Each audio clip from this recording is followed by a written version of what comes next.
एका राजकुमारीने आपल्या आयुष्यात कधीही न पाहिलेल्या श्रीकृष्णालाच पती मानले. तिने एक गुप्त पत्र लिहिले आणि त्या एका पत्रामुळे इतिहासातील सर्वात अद्भुत विवाह घडला. पण हा विवाह इतका सोपा नव्हता. यात युद्ध झाले, पाठलाग झाला आणि एका भावाचा पराभव झाला. आज आपण जाणून घेऊया विठ्ठल रुक्मिणी विवाहाची खरी कथा. तर विदर्भाची राजकन्या. खूप वर्षापूर्वी विदर्भ देशावर राजा भीष्मक राज्य करत होते.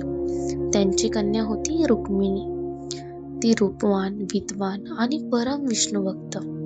लहानपणापासूनच तिने श्रीकृष्णाच्या पराक्रमाच्या कथा ऋषीमुनींकडून ऐकल्या होत्या. कंसवध, गोवर्धन पर्वत, भक्तांचे रक्षण या सर्व कथा ऐकून तिच्या मनात एकच संकल्प झाला, विवाह करायचा तर फक्त श्रीकृष्णाशी. तिने मनोमन श्रीकृष्णांनाच आपले पती मानले.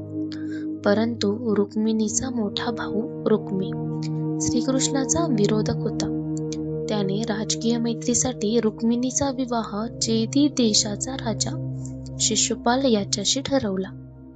ही बातमी ऐकताच रुक्मिणीच्या पायाखालची जमीन सरकली. रुक्मिणीने एका विश्वासू ब्राह्मणाला बोलावले. तिने श्रीकृष्णांसाठी एक गुप्त पत्र लिहिले.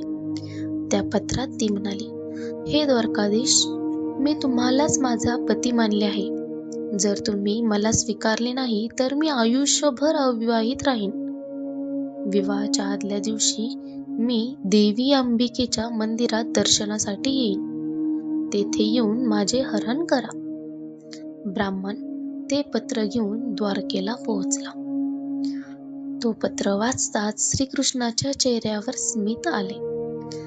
ते म्हणाले, जिने मला इतक्या श्रद्धेने स्वीकारले आहे, तिचे रक्षण करणे हे माझे कर्तव्य आहे. ते तत्काळ रथावर बसले आणि विदर्भाकडे निघाले. विवाहाच्या आदल्या दिवशी रुक्मिणी देवीच्या मंदिरात गेली. ती मनोभावे प्रार्थना करत होती. अचानक दूर धुळीचा लोट दिसला. सुवर्ण रथावर श्रीकृष्ण येताना दिसले. क्षणाचाही विलंब न करता श्रीकृष्णांनी रुक्मिणीचा हात धरला आणि तिला रथात बसवले. राजे महाराजे आश्चर्यचकित झाले. शिशुपाल, जरासंध आणि इतर अनेक राजांनी श्रीकृष्णांचा पाठलाग केला. त्यामध्ये भयंकर युद्ध झाले. बलरामही सैन्यासह तेथे पोहोचले.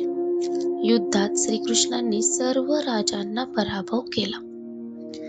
रुक्मिणीने प्रतिज्ञा केली, रुक्मिणीला परत आणल्याशिवाय मी विदर्भात पाऊल ठेवणार नाही. त्याने श्रीकृष्णांना युद्धाचे आव्हान दिले, परंतु श्रीकृष्णांनी त्याचा सहज पराभव केला. काही कथानुसार सांगितले जाते, त्यांनी रुक्मीचे केस व मिशा कापून त्याचा अभिमान मोडला. रुक्मिणीने भावासाठी विनवणी केली म्हणून श्रीकृष्णांनी त्याला जीवनदान दिले. यानंतर श्रीकृष्ण आणि रुक्मिणी द्वारकेत परतले. तेथे वेदपठण, मंगलाष्टके, यज्ञ आणि सर्व वैदिक विधीनुसार त्यांचा विवाह संपन्न झाला. देवांनी पुष्पवृष्टी केली, गंधर्वांनी गीते गायली, संपूर्ण द्वारका आनंदात न्हाऊन गेली. या कथेचा संदेश रुक्मिणीची भक्ती आपल्याला शिकवते.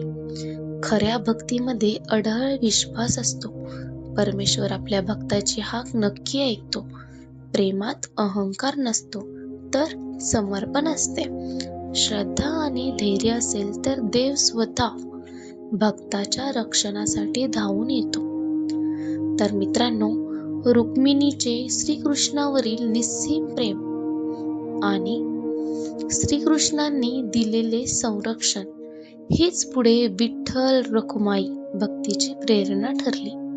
म्हणूनच आज लाखो वारकरी पुंडलिका वरदा हरी विठ्ठल श्री ज्ञानदेव तुकाराम असा जयघोष करतात. विठ्ठल रखुमाईच्या चरणी नतमस्तक होतात. जय जय राम कृष्ण हरी. पुंडलिका वरदा हरी विठ्ठल. श्री रखुमाई माता की जय. तर तुम्हाला आमचा हा व्हिडिओ आवडला असेल तर चॅनलला लाईक करा, शेअर करा आणि अशाच कथा बघण्यासाठी सबस्क्राईब करा.